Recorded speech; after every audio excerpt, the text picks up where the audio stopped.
क्या 2024 में एक तमिल बनेगा पीएम? क्या बीजेपी किसी तमिल उम्मीदवार को बनाएगी पीएम? क्या अब की बार बनेगी किसी तमिल की सरकार? यह तमाम सवाल केंद्रीय गृह मंत्री अमित शाह के उस बयान के बाद उठ रहे हैं जिसमें उन्होंने कहा था कि एक गरीब परिवार के तमिल निवासी को ही भारत का प्रधानमंत्री बनना चाहिए।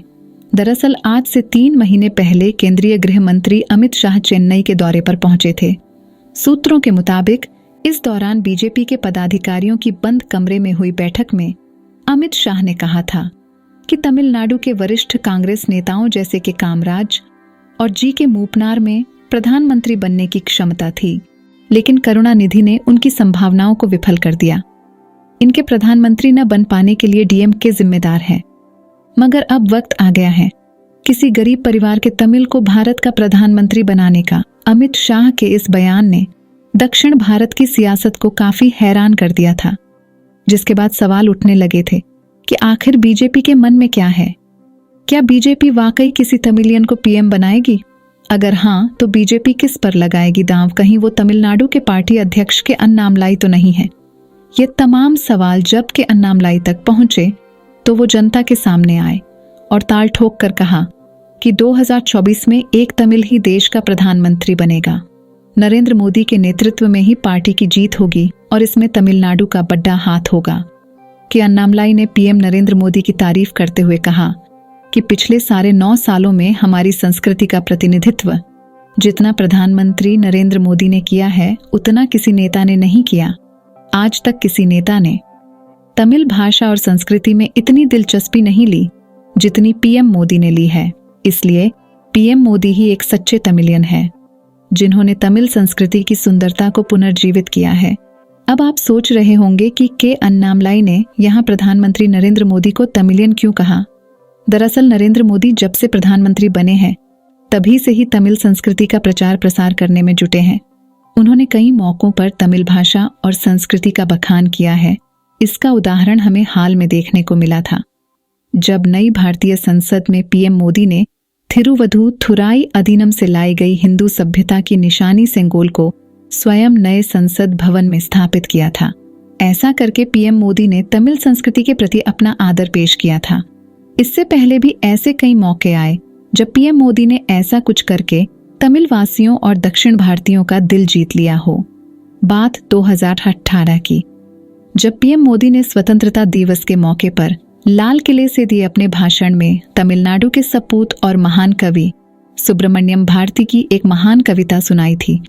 उन्होंने उनकी एलारुम एलिनेलाई एडुमलन एरी एई सुनाई, जिसका मतलब है भारत दुनिया को हर बंधन से मुक्ति पाने का रास्ता दिखाएगा। आपको बता दें कि महान कवि सुब्रमण्यम भारती ने स्वतंत्रता संग्राम के दौरान काफी अहम भूमिका निभाई थी। उनकी कविताओं से प्रेरित होकर ही लाखों लोग भारत की आजादी के आंदोलन में कूद पड़ रहे थे। इसी तरह 2019 में जब प्रधानमंत्री नरेंद्र मोदी ने चीनी राष्ट्रपति शी जिनपिंग का महाबलीपुरम में स्वागत किया तो वह पूरी तरह से तमिल संस्कृति के रंग में नजर आए थे। उन्होंने धोती और कंधे पर शॉल पहना हुआ था। वह इसी दौरान उन्होंने महाबलीपुरम में समुद्र से संवाद का तमिल संस्करण भी पेश किया था, जिसकी काफी सराहना की गई।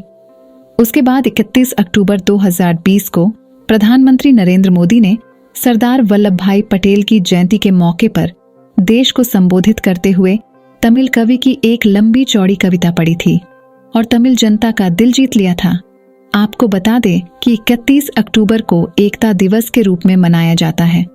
इसके बाद साल 2021 में अप्रैल में प्रधानमंत्री नरेंद्र मोदी एक तमिल के रूप में नजर आए। प्रधानमंत्री नरेंद्र मोदी जब मीनाक्षी सुंदरेश्वर मंदिर पहुंचे तो उनकी वेशभूषा एकदम पारंपरिक थी, जहां उन्होंने पूरी रीति रिवाज के साथ पूजा अर्चना की। 2021 में भी महान कवि सुब्रमण्यम भारती की 100वीं पुण्यतिथि पर प्रधानमंत्री नरेंद्र मोदी ने उन्हें याद करते हुए कहा, एक भारत श्रेष्ठ भारत का दृष्टिकोण उनके लेखन से झलकता है। इसके बाद साल 2022 में राजधानी दिल्ली में कर्तव्य पथ का उद्घाटन करते हुए प्रधानमंत्री नरेंद्र मोदी ने एक बार फिर महान कवि सुब्रमण्यम भारती को याद किया और उनकी कविता का जिक्र किया। इसी तरह 2023 में भी तमिल नववर्ष कार्यक्रम के मौके पर पीएम मोदी ने तमिल लोगों, उनकी संस्कृति और भाषा को लेकर कहा था कि तमिल दुनिया की सबसे पुरानी भाषा है, हर भारतीय को तमिल भाषा पर गर्व है। ये सब बातें हैं जो दिखाती हैं कि मोदी सनातन धर्म की सबसे प्राचीन सभ्यता को कितना मान देते हैं। वहीं खबर कि प्रधानमंत्री नरेंद्र मोदी को तमिलनाडु के किसी सीट से चुनावी मैदान में उतर जा सकता है, इसे लेकर बीजेपी में काफी गंभीरता से विचार किया जा रहा है। अगर ऐसा होता है तो तमिलनाडु को अपना पहला प्रधानमंत्री मिल जाएगा। तो कैसी लगी आपको हमारी ये रिपोर्ट, हमें कमेंट करके जरूर बताइए और हमारे चैनल को सब्सक्राइब करना बिल्कुल ना भूलें।